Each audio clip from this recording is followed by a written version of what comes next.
darsimiz. Birinchi darslikka to'g'ri chiziq tikishni o'rganish kerak. Birinchi o'ringa to'g'ri chiziq tikiladi. To'g'ri chiziq tikilgandan keyin zanjirchaga o'tiladi. Bu eng oson narsalar. Keyingi etaplar qiyinlashib ketaveradi. Hozir mana bu qator bilan bu qator ikkalasi bir xil narsa. Faqat nomini yozish uchun men oxirigacha yozmadim. Oxirigacha chizmadim. Bu ham xuddi shunday. Qarang. Mana bu zanjircha faqat o'ng tomonga aylanadi soat bo'yicha. Soat bo'yicha aylanadi. Mana bu tomonga chiziqdan chap tomonga teskarisiga aylanib tikilmaydi. Faqat o'ng tomonga aylanadi soat bo'yicha. Bu ham shunday. Soat bo'yicha. Faqat e'tibor berayotgan bo'lsangiz, ikkalasi ham mana o'ng tomonga aylanyapti. Farqi bittasi. Chiziqni o'ng tomoniga tikiladi. Bunaqasiga aylantirgan paytga, o'ng tomonga aylantirgan paytga pastdan yuqoriga qarab harakatlanadi. Ikkinchi tomoni esa bu ham o'ng tomonga aylanadi, lekin chap tomondagisi faqat tepadan pastga qarab tikiladi. Hech qachon mana bu ko'rinishdagisi pastdan tepaga qarab tikilmaydi. Buni o'zini o'rni bor, buni o'zini o'rni bor. Faqat o'ng tomonga aylangani uchun chiziqdan o'ng tomonga bunisi, chap tomonga esa bunisi. Zigzag. Buni farqi yo'q. Chiziqni chap tomongami, o'ng tomongami buni farqi yo'q. Bu yuqoriga ham, tepadan pastga ham bir xil bo'ladi. Buni faqat qaysi tomonga qulayroq bo'lsa tikish vaqtiga, mashinada tikish vaqtiga o'shanga qarab tikilaveradi. Buni farqi yo'q. Lekin mana bunga e'tibor berish kerak. Ruchka mashinani dastasi hech qachon chappaga aylantirilmasin, teskari aylantirilmasin bu zanjircha paytiga. Bu hozirgi gapim teskari aylanmasin deganim faqat hozircha shu zanjirchaga tegishli. Boshqa narsalarga emas. Keyin qarang.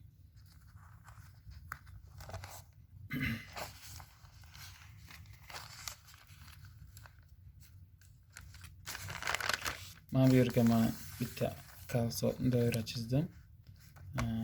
Buni tasavvur qilamiz.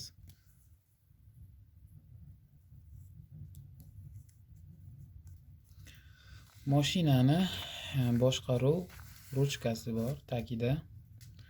O'sha ruchkani aylanish tartibi faqat shu, bir xil.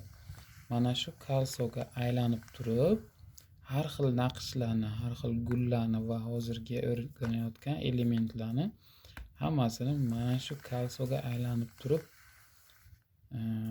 yaratiladi, tikiladi.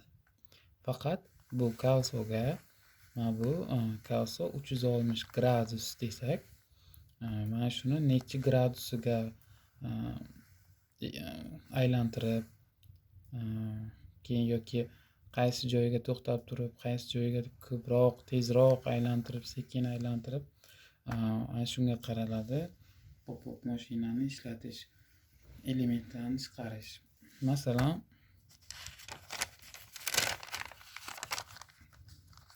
mana bu chiziqni tikish uchun chiziq ko'pincha yuqoriga pastga tikiladi. O'ngga yoki chapga kam holatlarda kelib qoladi. Asosan tepaga va pastga tikiladi. Tepaga tikilgan vaqtga mashinani ruchkasi bor.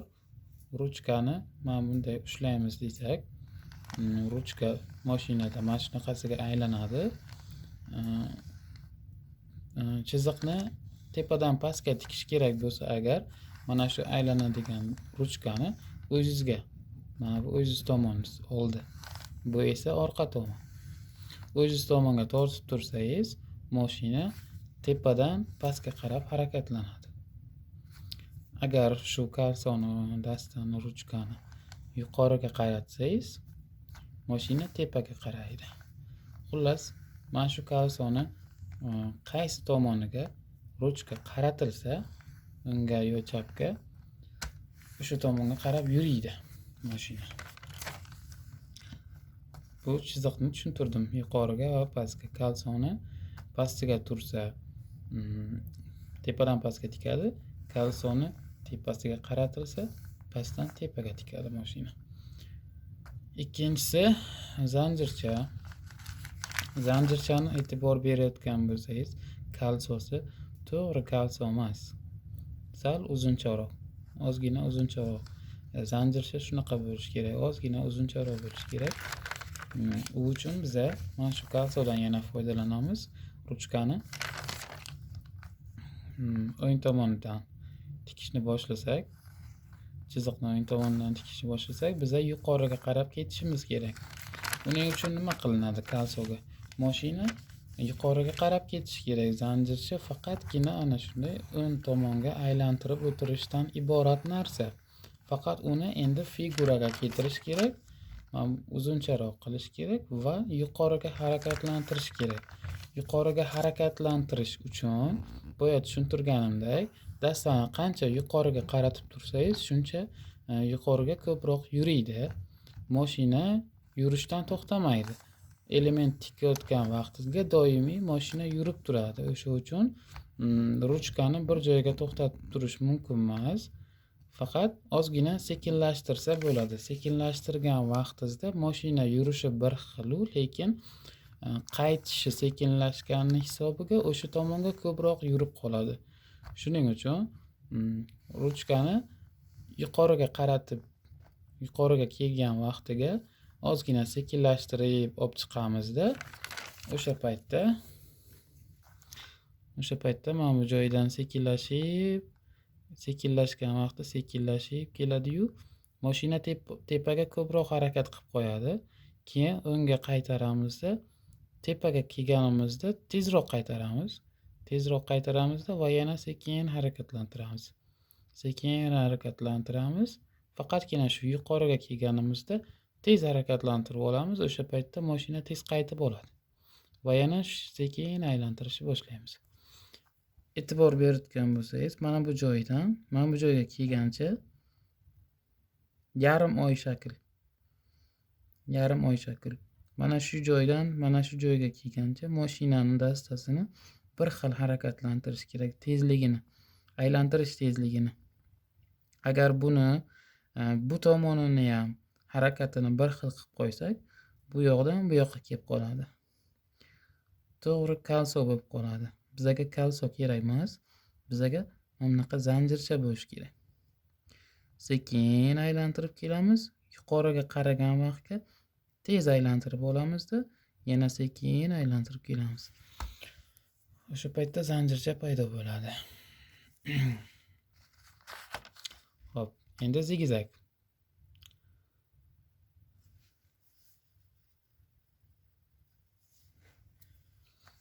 Endi zigzagni tushuntiraman. Zigzag ham shu kolsodan foydalanamiz.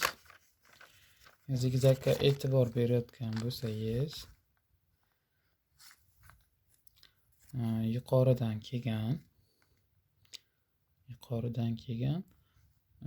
xohlasangiz pastdan tepaga deylik.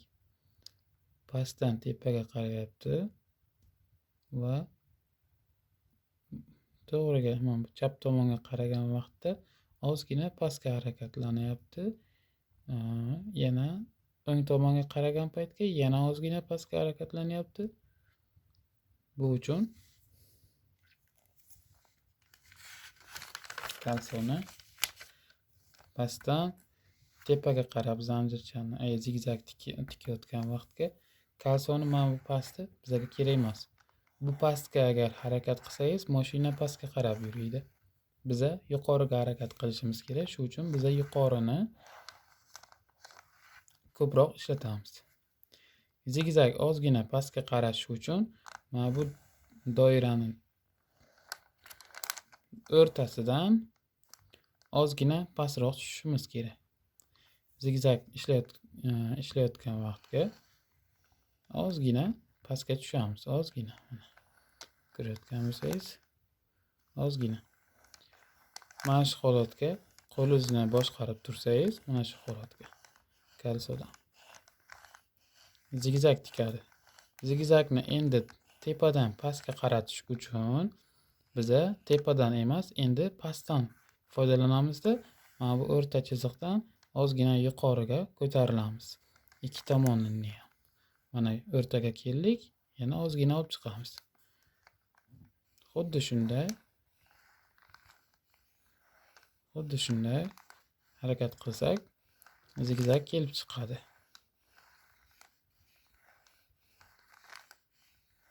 Buni mashinada mashq qilib ko'ring. Xuddi shunday mashina bilan mana bu kolso ham bir xil ishlab beradi. Qo'lingizni ruchkaga mana shunaqa kolso chizib olingda, qo'lingizni mana shu kolsoga harakat qildiring. Nima element tikayotgan bo'lsangiz, o'shani mashina bilan mana shu kolso ikkalasi bir xil bo'ladi. Keyin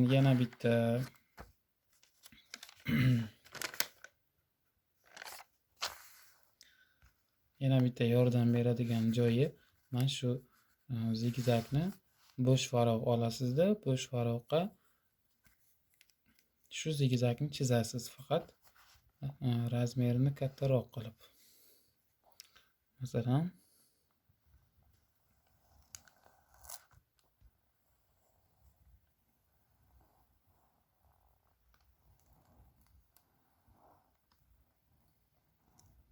chizib oldik.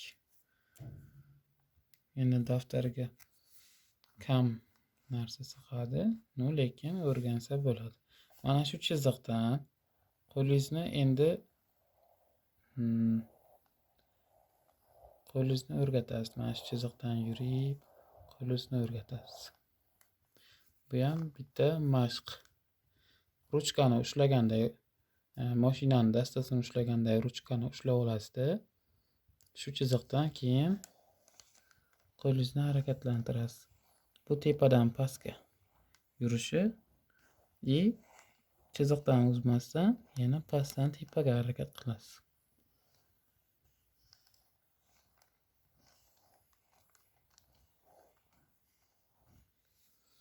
Xuddi shunday. Zanjirchani ham chizib olsangiz bo'ladi. Zanjircha osonroq. Agar qiynalsangiz, buni ham chizib oling. Masalan, o'rtadan chiziq tortamiz. Chiziq bizga kerak emas. Prosta chiziqdan foydalanish uchun zanjirchani chizish uchun foydalanamizda, chizib olamiz.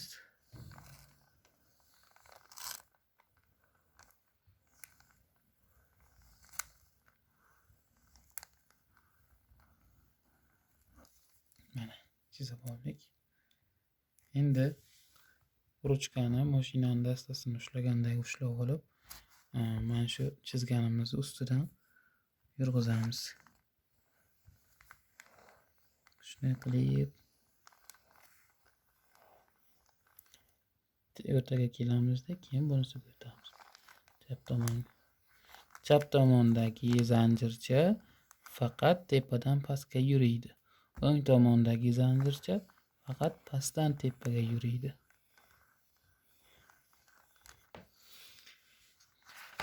Keyin yana bir narsaga e'tibor bering.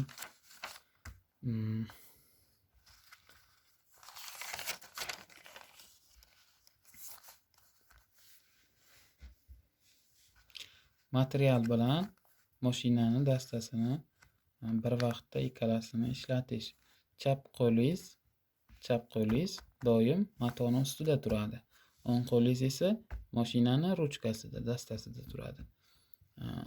Mana bu kolso bilan o'rgatay. Mana bu kolsodan mashinani dastasini o'zingiz tomoningizga qaratsangiz, mashina yuqoridan pastga qarab yuriydi. O'sha paytda, pastga qarab yurgan paytda chap qo'lingiz mana bu mato bo'lsa, bu taraf mato bo'lsa, mashina pastga qarab yuryapti. Mashina pastga qarab yurayotgandan keyin materialni tepaga qarab tortadi. O'sha paytda sizni qo'lingiz pastga qaragan bo'lsa agar, materialni tepaga yurishi uchun yordam berishingiz kerak. Agar mashina dastasi tepaga qaragan bo'lsa, materialni o'zingizga tortasiz. Endi ikkalasini ishlatib ko'rsatsam, chapga qaragan paytga siz materialni tortasiz. Agar buni chap deyapman, bu o'ng taraf.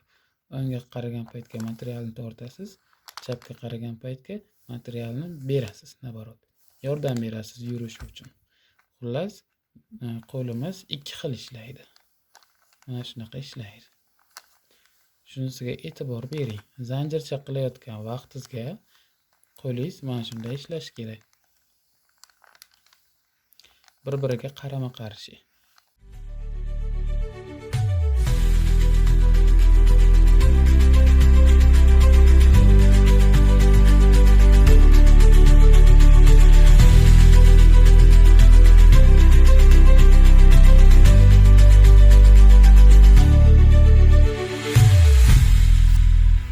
Darsliklarni tayyorlasangiz, ikkinchi darslikka o'tamiz keyin.